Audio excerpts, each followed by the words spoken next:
I'm Kate Dalinger.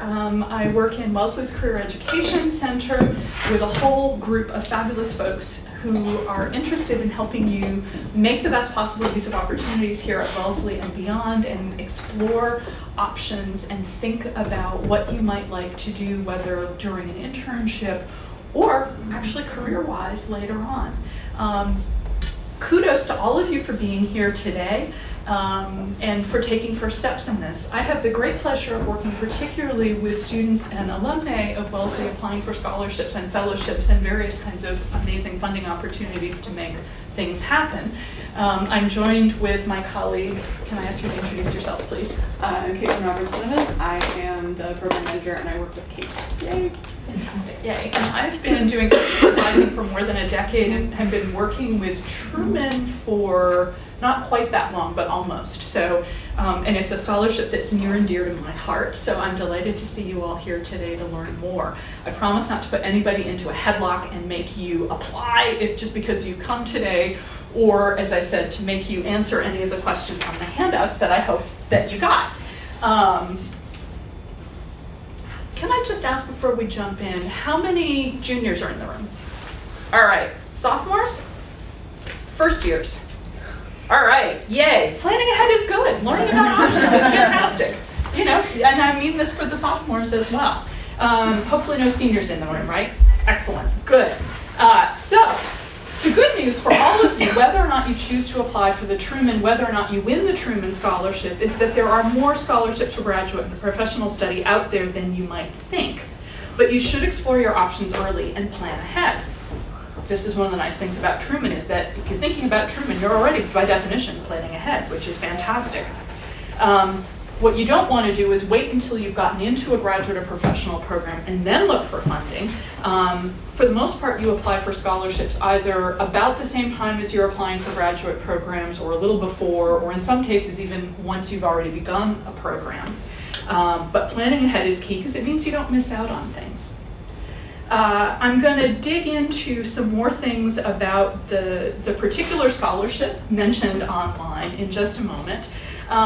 Today, I am joined by, and can I ask you to introduce yourself, please? Sure. Hi, everyone. My name is Emily. I am a senior. I study economics and political science, and I was fortunate to win the Truman Scholarship this past year, or last year. So yeah, I'm really excited to be here, and that so many of you are interested in applying. I found that the application process itself was a really, really rewarding experience. So I'm excited that you guys are starting to dig into that a little bit, and I'm happy to answer questions today and in the future as you're working on your applications. Yeah, thank you so much. I'm delighted you could join us, Emily. So we're going to be talking about a scholarship for U.S. juniors for graduate or professional study, but that's just the tip of the iceberg. Most scholarships for grad school, apart from this and the Beinecke Scholarship, which supports graduate work in the arts, humanities, and social sciences without a requirement for public service, and for which you need to apply in January of junior year. But most things you apply for not until the summer before senior year or later, depending on when it is you're applying for graduate or professional study.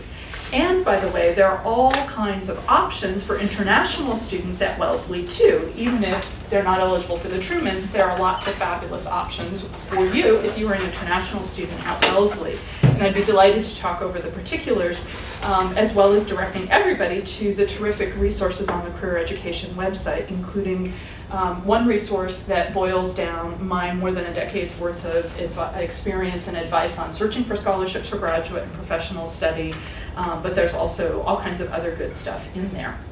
But on to the scholarship at hand.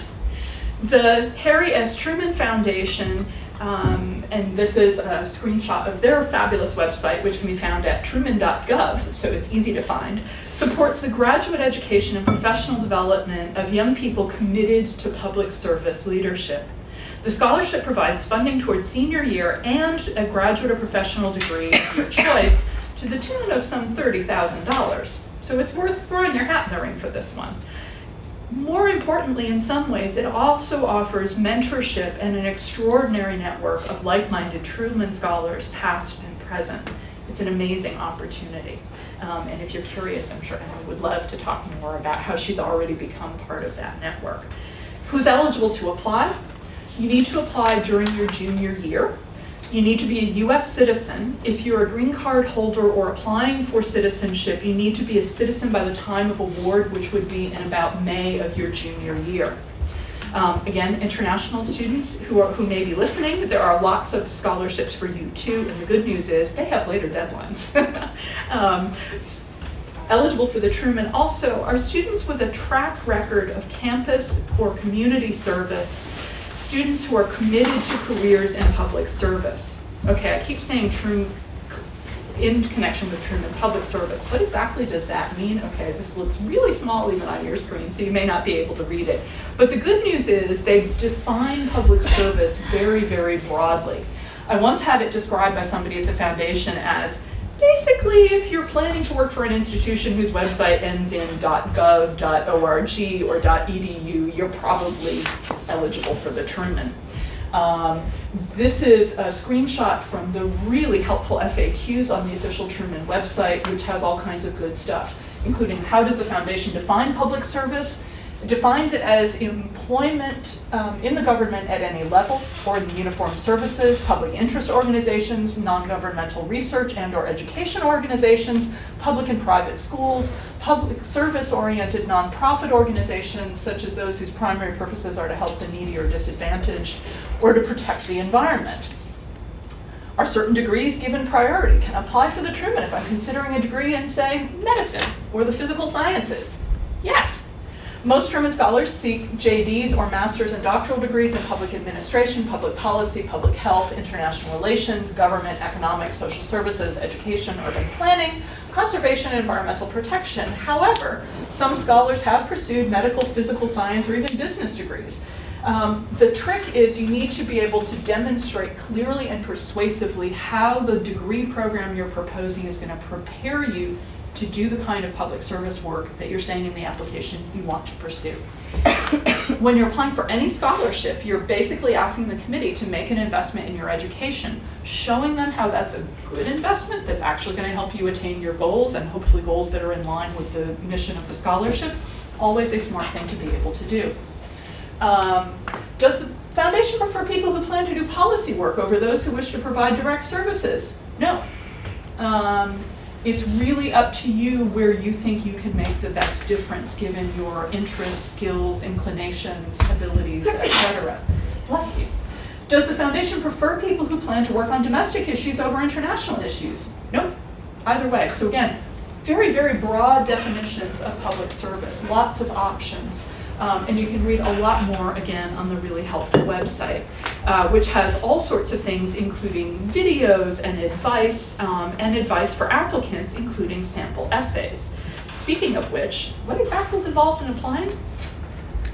Application is in some ways very straightforward and in some ways really challenging, but I think that's one of the great benefits of this.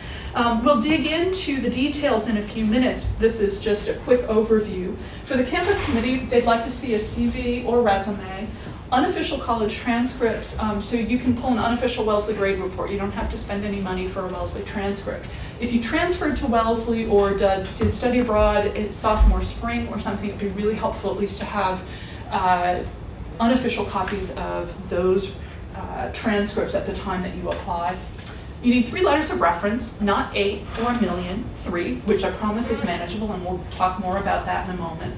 A completed sample application form, which has a whole slew of various questions, including some more substantive essays that we'll talk about, and a policy proposal. There's a lot involved, but again, it's a big scholarship and a big opportunity. And one of the things that I personally love about working with Truman is they ask really helpful questions. Whether or not you go on to win the Truman Scholarship, wrestling with the good questions that they ask, as hard as they may be and as daunted as you may feel when we get into the specifics of the questions in a few minutes, I promise everybody started by feeling, oh God, I can't do this, or why would anybody ever fund me to do this?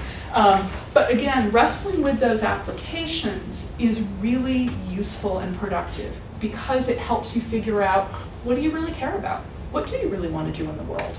And if that's what I really want to do in the world, what might be my plan or a couple of different plans to help me work in that direction? It's useful no matter what happens with the scholarship. But hopefully, yes, it would be lovely to have more Wellesley winners. Apply for Wellesley's nomination this year by November 16th. This is a screenshot of the Wellesley College, the Wellesley Career Education website, www.wellesley.edu/careereducation/fellowships will get you to the right section of the website, and then there's a page with a lot of information about how to apply for the Truman through Wellesley. What happens after you submit your campus application? We have a really thoughtful, amazing committee of Wellesley faculty members who read applications really carefully. They interview at least shortlisted candidates to get to know you a little better, especially since not everybody is best at presenting themselves in writing. And also in the official competition, interviews are one key piece of the selection process, and we want to give you a little bit of practice so that if you go forward, you know, it's a little less intimidating. Everybody can get feedback from the campus committee to help them improve future applications and interviews.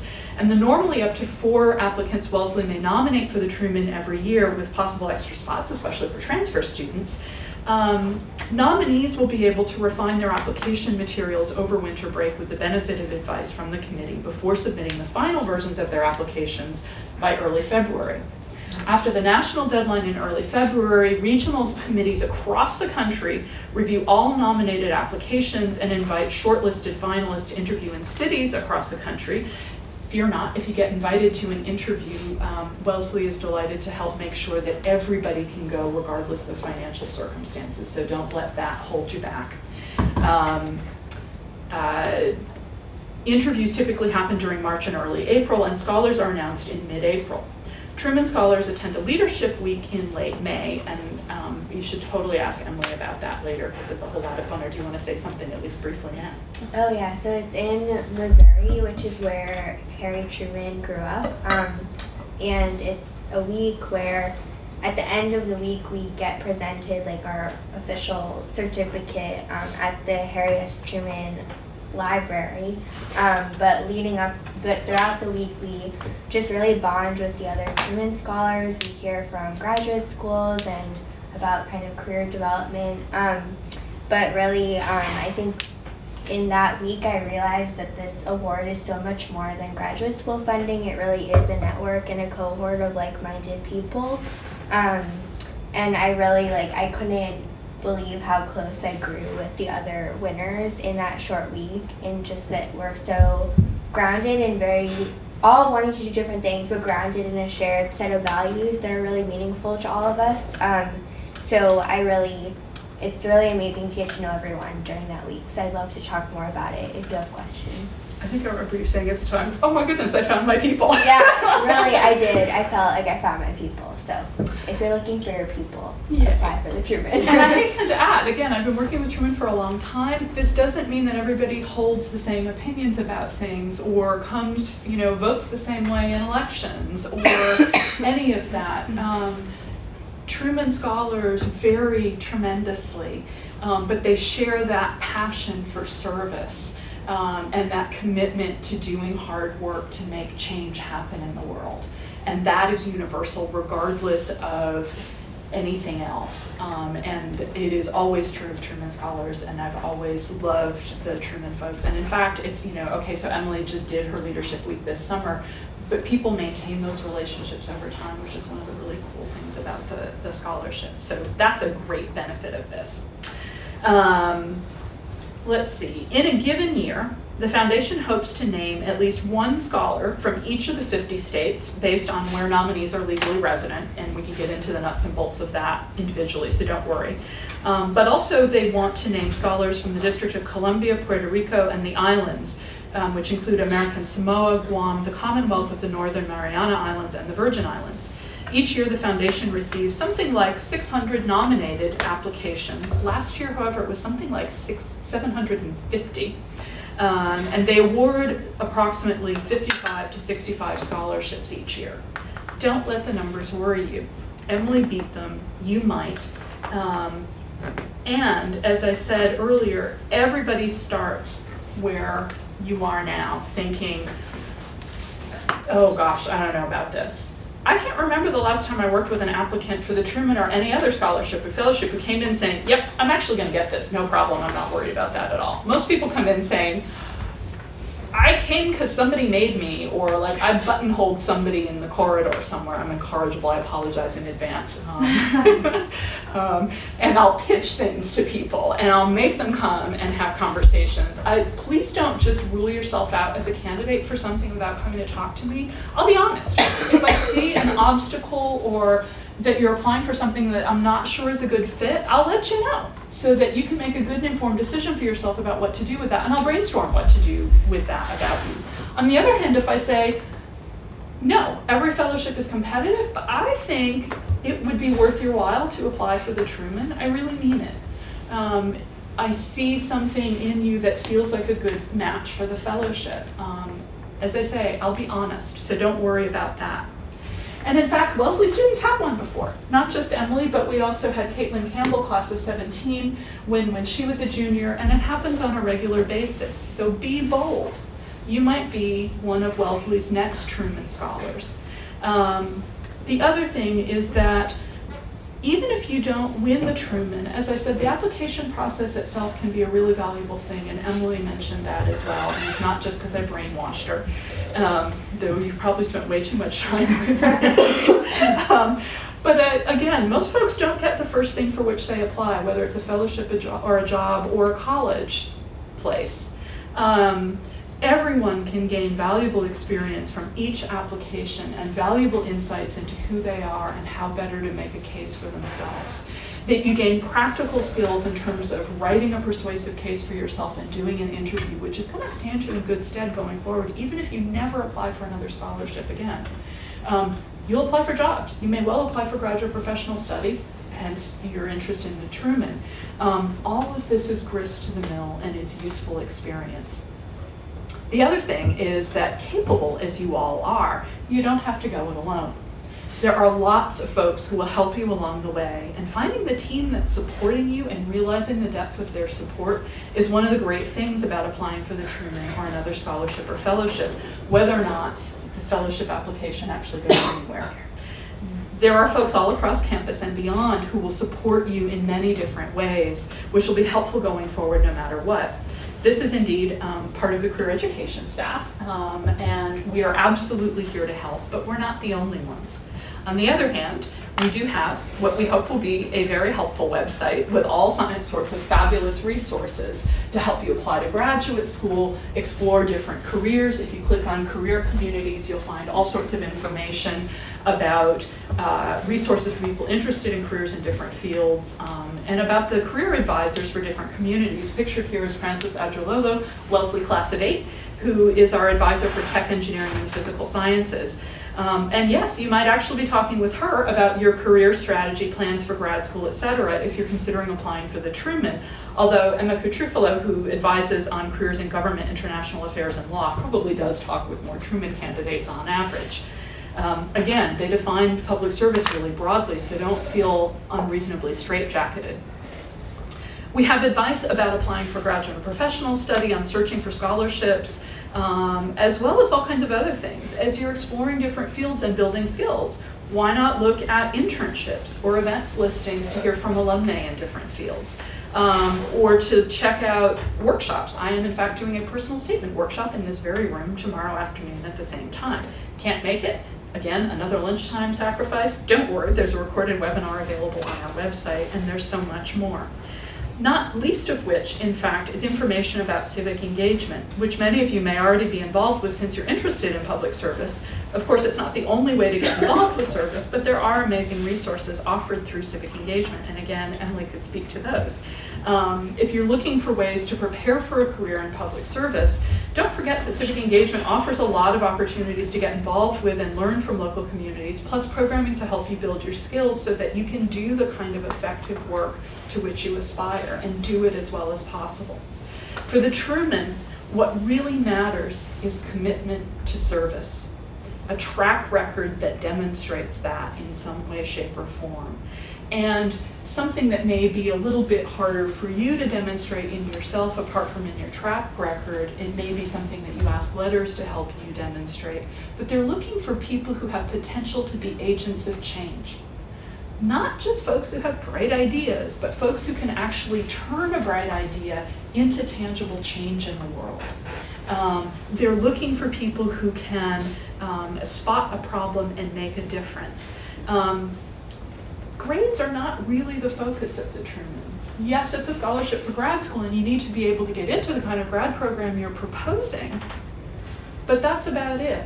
It's not about GPA, it's about whether or not you can actually do what you're proposing to do, that is go on to graduate or professional training. So if you're proposing to go to, say, Stanford Law, you know, you better have good grades to back that up. But on the other hand, there are all kinds of other programs out there, and it's much more about fit and feasibility than anything else. So don't get bent out of shape about grades. How do I get all this stuff into my application? As I mentioned, there's a lot of great advice on the Truman website. Check out their advice for candidates in particular. And they even offer like sample essays, what works and doesn't work, and they talk you through that. There are tons of good things on the official website, and I really encourage you to check that out. In the meantime, since I've been dealing with Truman for a long time, and we have a ringer in the room, I thought what might be useful to you is to dive into some of the specifics. Do ask questions. If you don't have one of the black and white handouts, yay, everybody has one. If you feel like jotting answers to things, great. If you don't, that's not a problem too. It may be something that you look at later, but I thought it would be at least useful for you to see what some of the substantive questions look like. Question 7 asks applicants to describe one specific example of your leadership. Ooh, that L word. What do they mean by leadership? It's really that piece about being an agent of change. It's not about a title, but the ability to spot a problem and come up with a solution and persuade others to take action with you to enact that solution. This essay shouldn't be about what you've achieved so much as, in fact, what you've learned about leadership from a particular experience. I've seen brilliant leadership essays and really persuasive leadership essays that were about something that went completely pear-shaped, and how valuable an experience that was and what it taught the applicant that will help them be a better leader going forward. And that's kind of the idea is, again, you don't have to say, I am the best thing since sliced bread, I am Superman in his cape, and you should totally believe in me because I'm a leader with a capital L. Again, it's more about like, can you tell us about a specific experience that taught you about what it takes to turn a bright idea into tangible change? What it takes to persuade people to take action with you and maybe do something, make a hard decision, or do something that's not easy to do, or something that they don't feel like they have time to do, or like, how do you actually drive change? My sister-in-law does public policy work here in the US. She spends a lot of time trying to persuade people to take action and agree with her to enact policy that she knows is going to make a difference. Leadership essay is a great way to think about an experience and to demonstrate for the committee an experience that taught you about what it takes to make things happen. I don't know if you want to chime in with any other advice about that essay, or if you folks have questions. Yeah, I mean, I would say I think the word specific is important. I think all of these essays, like leadership is such a big word, like buzzword and a big abstract concept, but they're really looking for either like a distinct story that you have to share that illuminates your leadership qualities, or as Kate mentioned, like something that you've learned from a leadership experience about what leadership means to you. So I think all these essays, it's really important to like articulate an angle from which you're answering these questions, and then at the end of your application they kind of all come together to inform a few key values you have about who you are as a public servant. So yeah, but if you guys have questions, that's great too. Any other questions about question 7 before we move on? Yeah. So it says that your writer of letter of recommendation should be able to vouch for this experience. Yes, and I'll dig into that more in a minute, but yeah, you'll need, one of the 3 letters is a letter that says to your leadership qualities and potential. And it should be from somebody who's seen you do whatever it is you're writing about in this essay and can be, as it were, an expert witness on your behalf that, yeah, you know what? This person has potential to like make change happen. It's not just bright ideas, not just like smart as a whip and has all kinds of cool ideas, but like this person isn't just a brain in the vat. This is, somebody who is not afraid to take action, who's good at spotting the like crux of a problem, is good at bringing people together, getting people to talk to each other who maybe don't want to talk to each other, listen to each other. Lots of different ways to exhibit leadership, and it's not, as I say, as much about achievement as it is how you achieved something. And it's about, again, leadership isn't just, I did this, or even we did this, but how did you help make the we come together and achieve that? And does that make sense? Yeah. Fantastic. So then, the next question goes on and asks you to describe a recent particularly satisfying public service that should be different from the one you just wrote about in question 7. And this is another one where your letter about a commitment to a career in public service should really be from somebody who can speak to whatever it is that you're writing about in this essay. Particularly satisfying public service experience always strikes people as really kind of odd. The idea is public service is hard work. I mentioned my sister-in-law who does public policy work. It is often really frustrating. It's not generally very well paid. The idea about this essay is like, so tell us about an experience that makes you think this is actually what you want to do. And more than that, what about that experience will help you keep going when the going gets tough?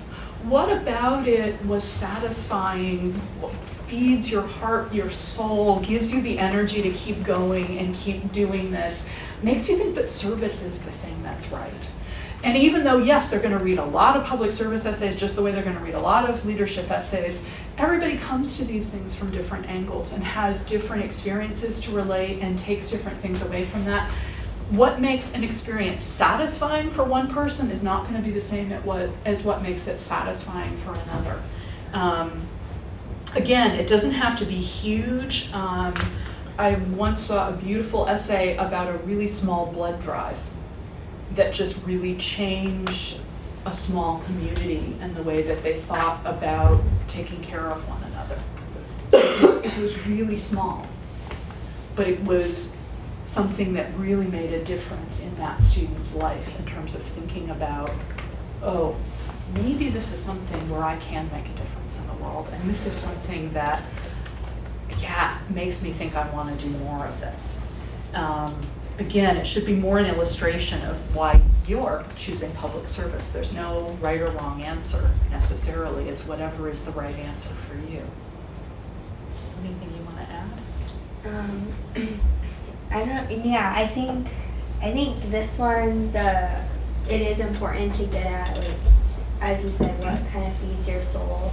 And I think that was hard for me at first because I approached this application very much as like, okay, I'm presenting myself kind of based on my accomplishments, and this question really forced me to like look more inward and kind of not like the emotional side, but in a way, yes, like really what does keep me going? What are those interactions I've had in my service work that stay with me and change the way I view the world? And so, yeah, I think this one is a great opportunity to really kind of dive deep into yourself about not so much the work that you do, but why you do the work. So yeah, I think this one was the hardest question for me, but in the end, like one of my favorite essays. So, yeah. Okay. Other questions about this? Yeah. May I ask how, what's like the word count for these? It's a really good question. They're short. They just changed the system and it's character counts, and I can't remember the character counts off the top of my head.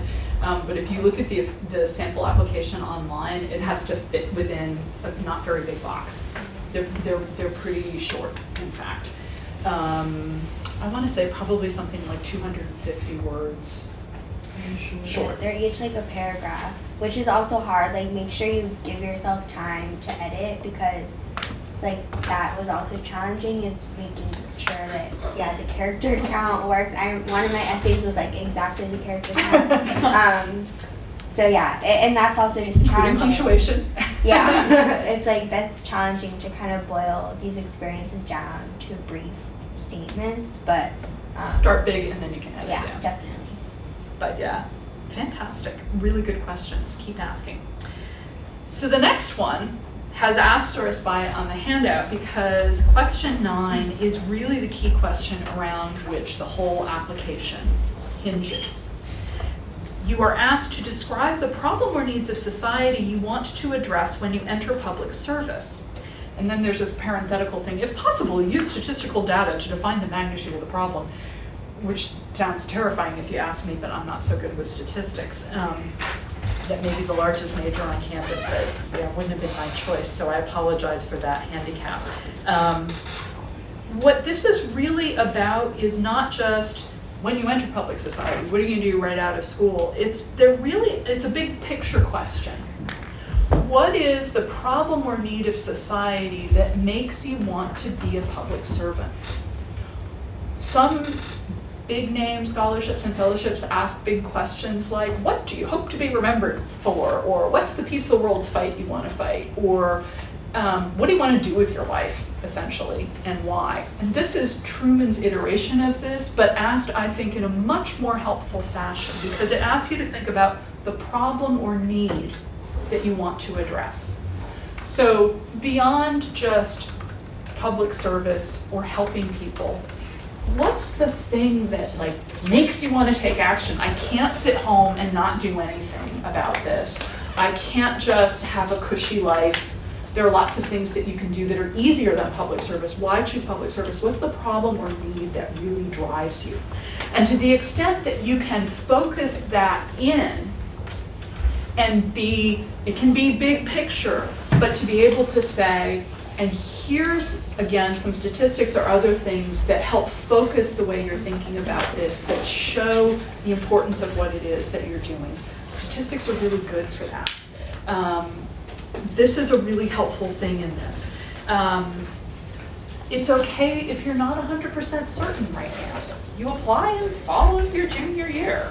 We're not expecting you to have a crystal ball or a 50-year plan for yourself that you're going to be able to live with and not change ever. In fact, most people change by the time they leave leadership week for Truman.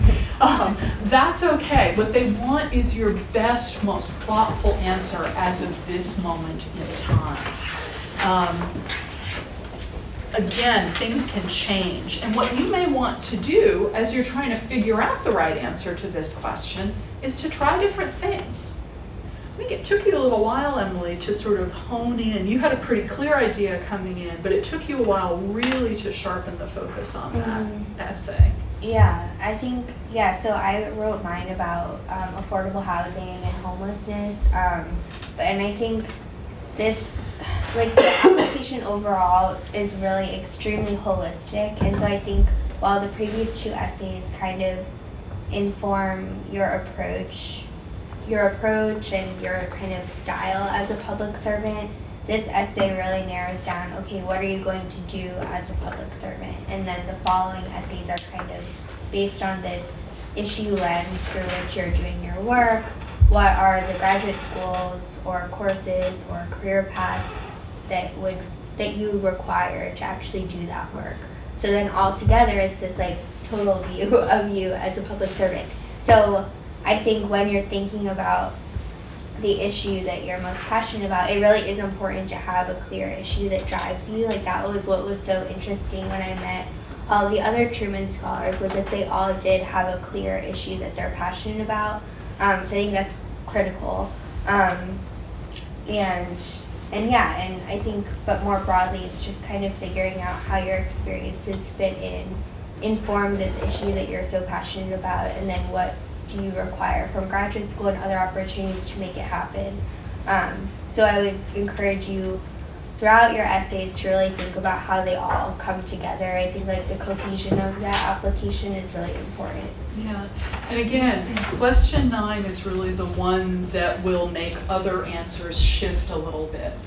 If I'm proposing to do public health work, that presupposes a particular kind of set of graduate degrees that might make more sense. It would change my future career path in ways that are going to be different if what I care about is international security, for example, right? And to the extent that you can get even more specific than like international security, you can say, for example, there's this issue and here's why this cares. I'm really interested in this region, or I'm really interested in this aspect of international security, or there are lots of ways to narrow in what you want to do. And if you're all thinking, oh my gosh, I have no idea what I'm going to write about, don't worry. Everybody starts there. It's natural. And again, one of the useful things about applying for this scholarship is the chance to have a good answer to that question, which will be really valuable to you going forward. Think about starting senior year having a clear sense of, actually, I think I know what I want to do. That would be pretty cool. Even if those plans change. Again, life is such that things change, and we expect that you're going to change and grow, and that will change your proposals, and that's absolutely okay. But do try different answers until you figure out what feels like the right one for you. And start with kind of the issue itself, and then, then we can worry about statistics and whatnot from there. But trying different things out until you feel what is the right fit is good advice for working on any essay, by the way. Question 10, sigh of relief, much easier question. What are the 3 most significant courses you've taken in preparation for your career? I.e., what are the courses that have shaped your answer to question 9 and the problem or need of society that you hope to address?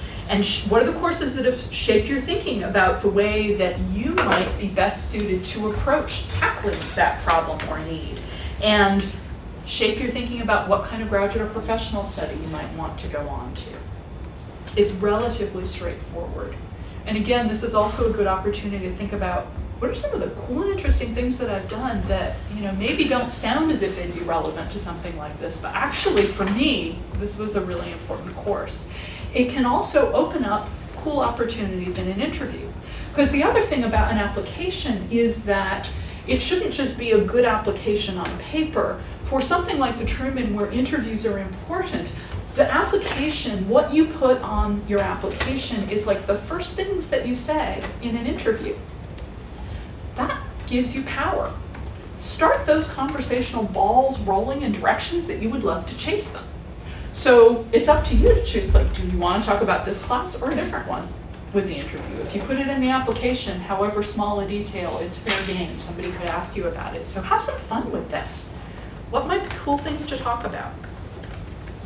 Question 11, describe the graduate education program you intend to pursue if you receive a Truman Scholarship.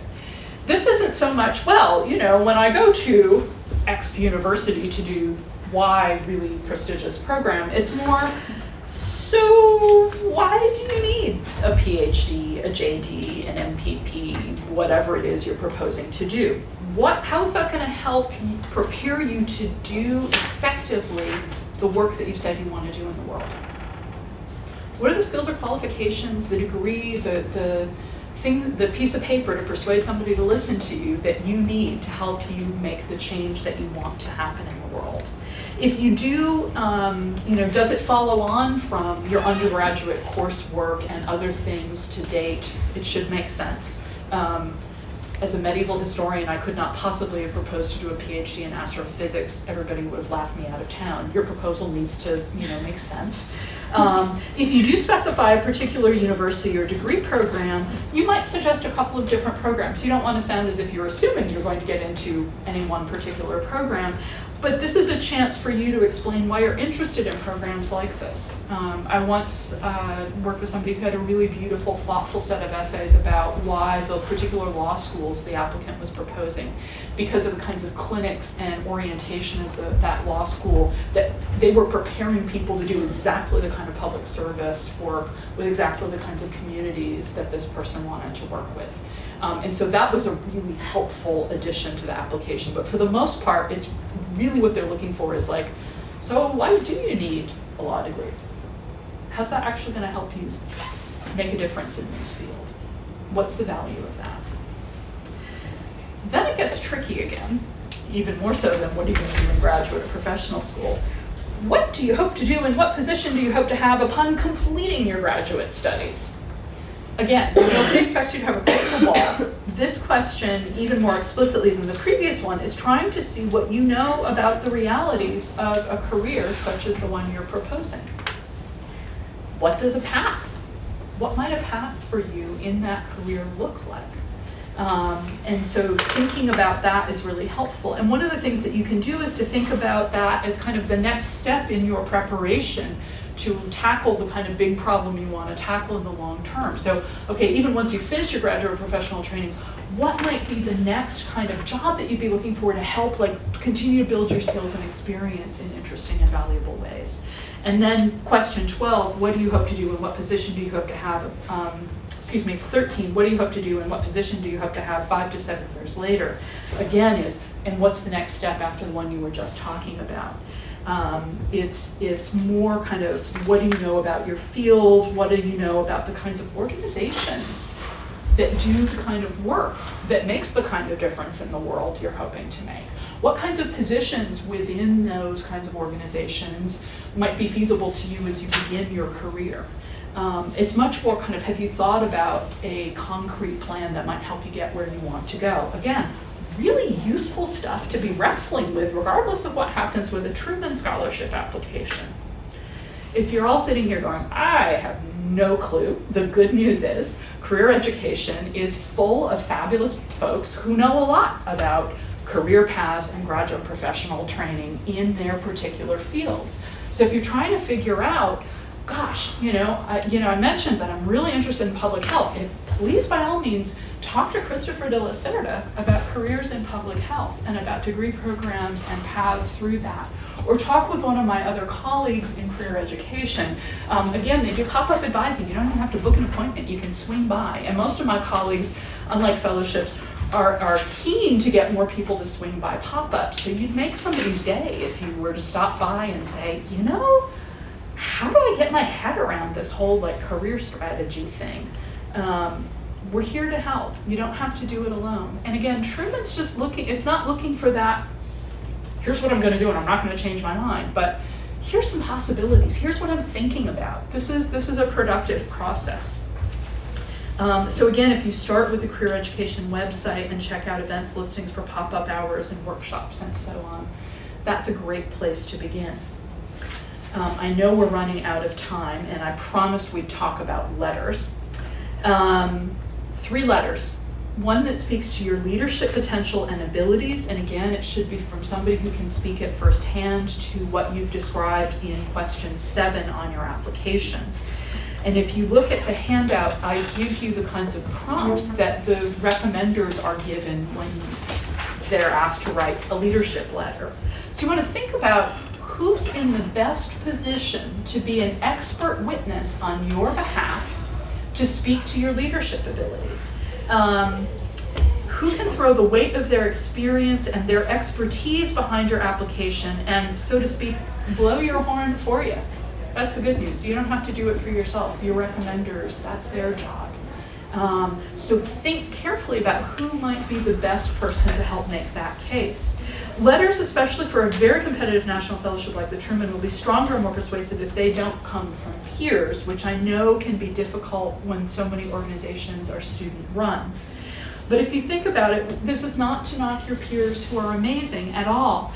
But a letter from someone with more expertise in their field and longer experience of life will carry more weight because of the perspective, the weight of that perspective and experience. Somebody who's been doing community health work for 2 decades can speak to the challenges of that work and to your ability to make a difference in that field based on all that rich experience. I've worked with dozens of people over the years, and here's why this student shows exceptional promise is a really different thing from I'm just starting out and I've only ever done this one thing, but here's why, Kate is cool.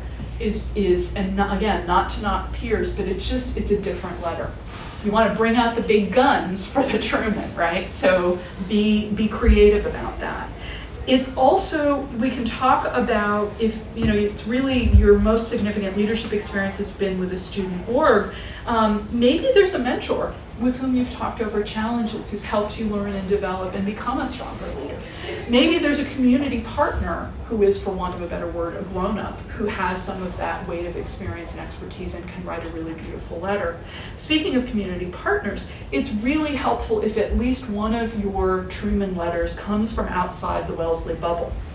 It might be the leadership letter or the next one about your commitment to service. After all, you're proposing to go out and work in the world, so it's really helpful to have somebody say, yep, Emily definitely has potential to do that and do it well, right? Again, not to knock anybody on campus or Wellesley faculty, but it's helpful if you can get at least one letter from outside. The second letter is the commitment to a career in public service. And again, it should be from somebody who can speak ideally to whatever it is you've written about in your public service essay from firsthand. It might be somebody who's known you for a long time or somebody you're close to, but not necessarily. Again, if they have relevant expertise and experience and have seen you at firsthand do something that gives them a good basis for answering the questions asked, what contributions has this person made, address the candidate's values, interests, goals, and/or ambitions, which represent commitment to a career in government or elsewhere in public service. There are lots of people who might be in a really good position to speak to that on your behalf. So think creatively and think expert witness. Again, this is another one that might come from outside of Wellesley. On the other hand, the last letter probably will come from a faculty member at Wellesley. It's a letter that speaks to your intellect and prospects for continuing academic success. That is, your potential to do the graduate program that you're proposing to do. So this letter probably will come from somebody in your major or another department relevant for the kind of graduate degree you're proposing to pursue. And again, essentially you want an expert witness who can say, as an expert in this field, here's why I think what this applicant is proposing is sensible and feasible and why you should support them in doing that. Fairly straightforward stuff. Any questions about any of that or anything you want to add? Again, start by seeking advice from folks as soon as possible. Have conversations with them. Tell them that you're thinking about applying for Truman. If you start by seeking advice and having conversations about grad school or a career in public service, etc., it's easier then to ask a letter for the Truman as opposed to just, I need this letter next week, can you write? The other thing is if the more they have a conversation with you about what you're proposing to do and why you're interested in the Truman, the easier it is for them to write a strong, specific letter of reference. And you want to give busy people as much advance notice as possible. So that's always helpful. But there are lots of people who might write wonderful letters, and I'm more than happy to help you think about strategy and who might be the best folks for you to ask for individual letters. And who you ask for which letter, it may be hard to say initially, like service or leadership. I don't know. I've known people flip-flop that actually partway through the process. It happens, and there are some good reasons for it. So don't fret if you don't have a clear sense about that. Speaking of fretting, last but not least, there's the policy proposal. Which is the last key piece of the application. You need to state the problem, propose a solution, and note some major obstacles or implementation challenges that you anticipate in 500 words or fewer, though you have extra space for citations if you need them. Policy proposal. Not everybody's interested in going into public policy, which makes this really difficult. And this is usually the single piece of the application that freaks people out the most, so you're in good company if you're worried about it. The good news is it's totally doable. Think about the policy proposal as a sample of the kind of proposal you might support if you go into public service to address the problem or need you've said in question 9 you want to address. So if question 9 is the big picture, here's what I want to do, the policy proposal is, here's a specific example of the kind of way I might propose addressing this. Think about it kind of as a thought experiment in some ways, like if this is the problem, what kinds of policy changes might be needed to make that happen? it's a chance again to start an interesting conversation with the committee. It gives them a sense not only of like, what's the problem you care about? How do you think about a problem? How do you think about making change? What do you know about the field? Play to your strengths. You want to be on your home turf for this.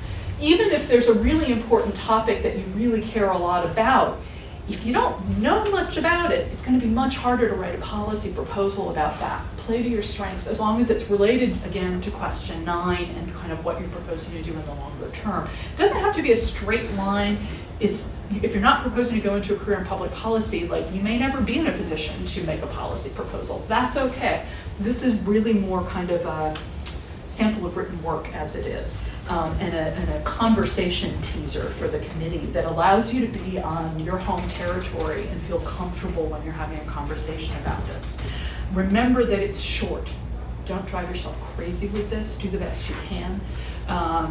Give the campus committee as good a draft as you can for this, but it doesn't have to be perfect. Any advice about the policy proposal, which is so hard? Yeah, I would say, so obviously it should relate to the issue that you outlined in question 9. I would say for any need of society, there's no one magic fix, because if there was, it would have been solved already. So don't worry so much about like finding the perfect policy that will solve the problem, period. I would say, I think it's really important, to acknowledge that there is no magic solution and that this is just one effort to start, like hacking away at the problem. But also use it as an opportunity to reinforce some of the values that you expressed in previous questions. So like, for example, in my policy proposal, I chose a mechanism for affordable housing that emphasizes community building and centering the needs of residents in the policy and the urban planning process, because that was a value that I really developed through my service and research experiences, and that was something that really informs my leadership style approach in the future work I want to do, is making sure that always the needs of communities are centered at the forefront. And so I used my policy proposal as well to reinforce that value. I believe in lots of other affordable housing policy proposals too, but I felt this one was the one that could best kind of like tie it all together. So I think being strategic is good too. How many different versions of a proposal did you go through? How many different kinds of proposals did you play with before you settled on that one? Definitely a lot. I mean, but same with all of the essays. Like, that's why I think what you said earlier about brainstorming and just talking with people is great. Even if you're reading through this and like freaking out because you have no idea what you're gonna write, just like start talking it out with people. I'm happy to talk it out. I know Kate is too, and I'm sure you have lots of mentors who would be as well, because that is the most rewarding part of this process too, is like grappling with these questions. You learn a lot about yourself in the process. So like, I'd encourage you to start that early, even if you feel like it's not productive because you don't know what you're doing. That's exactly where you should be, and like embrace it and just like really dive into it. So yeah, just start early in terms of brainstorming, because it is important to be strategic. I think that's what will differentiate a successful proposal. But it takes a while to figure out a good strategy, Yeah. so don't worry if you're not there yet. That was something that you came to and did it beautifully. I don't think I can finish on a stronger note than that. I know that folks have to get to class. Please take this as the start of a conversation with Emily, with me, with Caitlin, with various folks. I'm really excited to brainstorm all kinds of ideas, including, oh my gosh, whom do I ask for what letters? And I have no idea what I'm going to say for question 9 or a policy proposal or any of the rest of it. This is a really valuable process. I hope you will all be bold enough to embark upon it and to learn as much as you can from that. I think one of the things that really struck me about you, Emily, was before you even did your finalist interview, do you remember what you said to me? Oh, that like, I really appreciated the process of working through the application. And yeah, I already felt like I had grown from the experience, regardless of the outcome of the scholarship. And I think one of the other really powerful things that you said to me was that I realized that regardless of whether or not I get the scholarship, I'm gonna do this work. Yeah. I have a plan. I'm gonna do this. Truman or no Truman, I'm gonna be able to do this. If that's the least you get out of this, that's powerful. That's worth putting time and energy into. That's why I love the work that I do. Yes, it is amazing that Emily can apply for graduate professional school with a scholarship in her pocket and a nice item on her CV that's going to help her stand out from other candidates. But what I really love is that every single one of you has the potential to benefit by going through this process and to learn and grow, and that will help you succeed in so many ways going forward.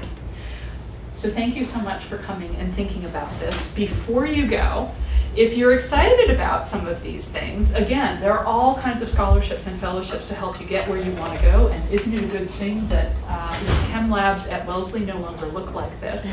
But there are tons of opportunities. One in particular that I might raise for you is that Truman isn't the only scholarship looking for agents of change. Some of you may have heard of the Rhodes Scholarship, which is one of the oldest and most prestigious and kind of terrifying scholarships out there. They're looking for people who are impatient with the way things are and have the courage to act. They're looking for commitment to service. They're looking for agents of change. Applying for different scholarships and fellowships can be really good practice for applying for other things in future, whether or not it's Rhodes or other things. Maybe you'll be Wellesley's next Truman, maybe you'll be the next Rhodes, maybe you'll just do more amazing work in future by giving yourself the gift of thinking about what really matters to you and coming up with a plan for achieving it. Whatever happens, I wish you all very best of luck and look forward so much to continuing the conversation. Thanks so much. Take care.